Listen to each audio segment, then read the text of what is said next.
A genius is the man who can do the average thing when everyone else around him is losing his mind.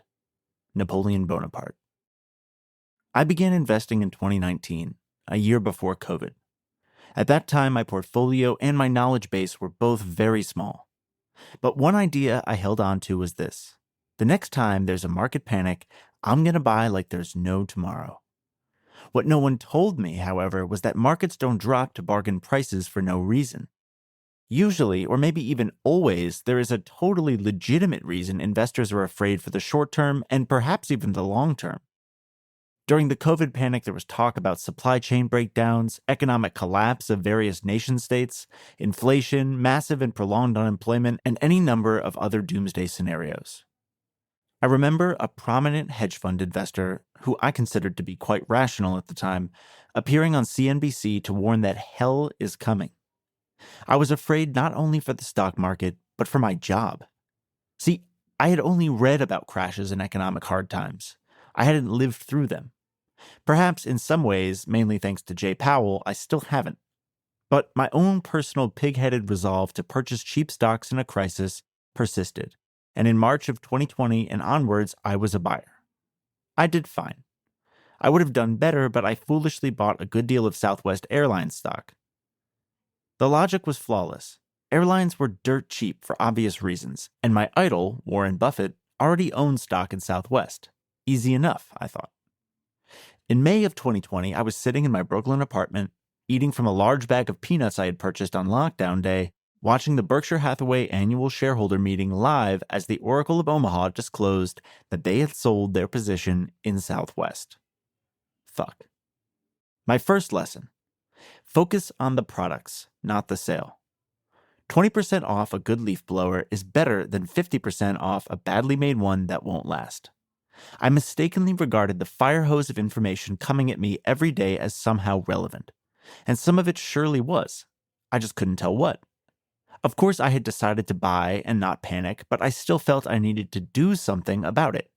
I felt I needed to specifically buy the cheapest parts of the market, not really considering that I didn't want to actually own the cheapest parts of that market. Airlines provide an incredible service, but today they wouldn't pass the first round of my smell test as an investment. I think many of my mistakes during this time could be written off as pure and plain inexperience and ignorance, but I feel there are lessons I learned from that period that apply today during the, let's call it, DC debacle. In 2020, nothing was clear about the future, but nothing is ever clear about the future. That said, if there's one thing I feel sure of, it's that we have no shortage of people willing to speculate about it. Moreover, we humans are just plain bad judgment machines. We have a myriad of biases that regularly shape our perception of events. We aren't good at weighing risks in our head, at least I'm not. In moments of crisis and panic, we feel even more helpless to develop an outlook on the future. And that paralysis is only compounded by the suddenly louder din of voices trying to win a buck by telling us about all of the many things that could happen.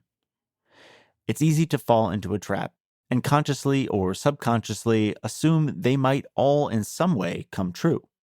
Too many people sound smart when nobody knows what's going on. That brings me to what I'm focused on today: known knowns. But first, here's a list of things I don't know. 1. What the president wants, knows, will do, can do, and even what he won't do. 2. What the tariff rate will end up being on any of the 194 other nations that make up the world. 3. How any of them will respond, escalation or negotiation, and to what degree. 4. If factories will be built in America. How many, how long, if they will actually produce jobs or be largely automated. 5. How China's economy will fare in a trade war. 6. If this will spark tension in the South China Sea. 7. If inflation will creep back in. 8. If deregulation will offset growth pressures from tariffs. 9. If the war in Ukraine will end. 10. If the U.S. will reduce, maintain, or increase its fiscal spending relative to GDP. I'll stop there. But I think it's a fair start, and surely one would need answers to at least some of these questions to make a realistic prediction about the future. As a person who spends way too much time on investing in economics, I feel the world is agnostic to macroeconomics until we are suddenly obsessed, depressed, and clairvoyant. So I ask myself, what do I know? I know America will likely need more cement and wallboard in the future, and that Eagle Materials, a newer position of mine, can survive a pretty heavy downturn. I also know its price is cheaper than it has been in quite a while. I also know that it has cash to buy back shares at this cheaper price and will likely do so. So I've bought more of this position that I already owned. A company I've already decided I want to own for the long term at the price I paid for it or cheaper. And it's definitely cheaper. I know people still want fast delivery, tons of choices, and cheap prices. I also know about 4 million businesses run on AWS and that Amazon earns higher margins on that revenue than most companies. I know Amazon is 20% cheaper than it was a month ago. I know no rational person in America, Europe, or even China wants a global slowdown, trade war, or God forbid, a hot war. In short, I know about as much today as I knew before the tariffs. I feel like I want or maybe even need to know more, but I don't. I can't.